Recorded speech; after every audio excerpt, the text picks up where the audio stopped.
ada nih yang satu ini nih, yang pembuatannya memanjakan mata fams dengan api yang berkobar-kobar. Pembuatan gelas kaca bening ini fams. Oh my wow! Buat aneka minuman berwarna-warni emang paling pas nih disajikan dengan gelas kaca bening, biar kita penasaran sama rasa minumannya. Tapi kamu penasaran gak sih fams? Gimana sih proses pembuatan gelas kaca yang kita pakai sehari-hari yang beraneka macam bentuk, ukuran, bahkan sampai yang berwarna? Tenang, bukan rekam Indonesia namanya kalau nggak menyajikan info penting ini.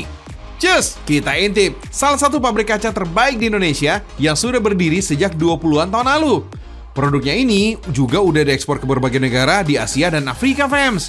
Jauh sebelum kaca dibuat manusia, kaca alami ini sudah digunakan oleh manusia kuno loh fams. Kaca alami ini tercipta dari hasil peristiwa alam yang melibatkan suhu tinggi seperti aktivitas vulkanik, sambaran petir, hingga meteorit. Di era manusia modern, kaca ini udah bisa dibuat dengan mencampur berbagai bahan, diantaranya pasir kuarsa, kapur, boraks, aluminium, dan pecahan kaca beling. Dan masih banyak lainnya juga nih yang bisa mencapai 12 bahan fams. Semua bahan kecuali pecahan kaca dimasukkan ke dalam mesin pengaduk. Dalam sekali pengadukan, mesin ini mampu menampung sampai 600 kg bahan fams. Proses ini memakan waktu beberapa menit aja kok, sampai menjadi homogen alias menyatu. Proses selanjutnya ini adalah peluburan, di mana semua bahan campuran tadi dipanaskan bersamaan dengan pecahan kacanya. Proses pemanasan ini akan melelehkan semua bahan dengan suhu mencapai 1500 derajat Celcius.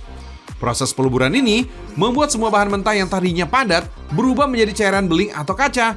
Hati-hati fams, ini super panas. Tuh, sampai merah menyala seperti lava vulkanik kan? Cairan kaca panas ini kemudian dialirkan ke dua tahap produksi yang berbeda. Ada yang dilanjutkan ke proses pencetakan dengan mesin, dan ada juga nih yang dicetak secara manual atau handmade. Pertama, kita akan lihat proses pencetakan kaca dengan mesin dulu nih fams. Pabrik ini menggunakan mesin buatan Italia, Jerman, dan Cina fams. Jadi, mesin ini sudah berstandar internasional dan dijamin kualitasnya. Cairan kaca panas tadi melalui proses pengguntingan terlebih dahulu. Takaran cairan ini juga sudah diatur secara otomatis dengan mesin dan disesuaikan dengan ukuran gelas yang akan dicetak. Tahap ini proses pembentukan gelas terjadi, cairan panas ini dicetak ke dalam molding dan dipanaskan melingkar mengelilingi mesin. Setelah dicetak, kemudian permukaan gelas ini dipotong agar lebih rapi dan tidak tajam. Nah, udah kelihatan kan bentuk gelasnya? Selanjutnya, tinggal proses pendinginannya aja.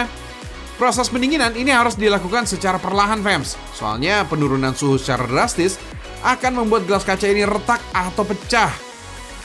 Kalau udah dingin, selanjutnya semua gelas ini disalurkan dalam conveyor belt untuk dikemas sekaligus mengkontrol kualitas. Siapa tahu ada gelas yang cacat atau rusak dan harus reject fams. Selanjutnya kita lihat di proses pembuatan kaca secara manual atau buatan tangan. Ambil cairan kaca yang masih panas, kemudian ratakan dengan cara diputar-putar seperti ini. Kemudian tiup kaca melalui besi berlubang. Tuh, cairan kaca ini sudah mulai terbentuk fams. Kelihatannya sih gampang ya, tapi meniup adonan kaca panas ini juga butuh keahlian. Makanya, belum tentu nih semua pegawai di sini bisa melakukannya fams. Tahu nggak kaca ini dibuat apa? Betul fams, ini akan dibuat akuarium bulat.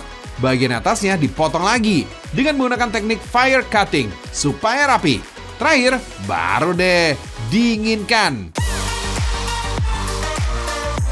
Kaca di sini nggak cuma dibuat bening polos saja nih fams. Bisa loh dibuat permukaan yang berwarna putih dengan menyemprotkan bubuk silika. Atau bisa juga dilakukan dengan penyemprotan dengan cat khusus fams. Bisa ke bagian dalam atau luar kaca. Barang kaca yang diproduksi di sini nggak cuma gelas melulu kok. Ada juga vas bunga, toples berukuran besar, akuarium, dan juga kap lampu gantung fams. Nah, gimana fams? Udah paham kan proses pembuatan semua produk kaca yang bisa kita gunakan sehari-hari? Semoga infonya bermanfaat ya.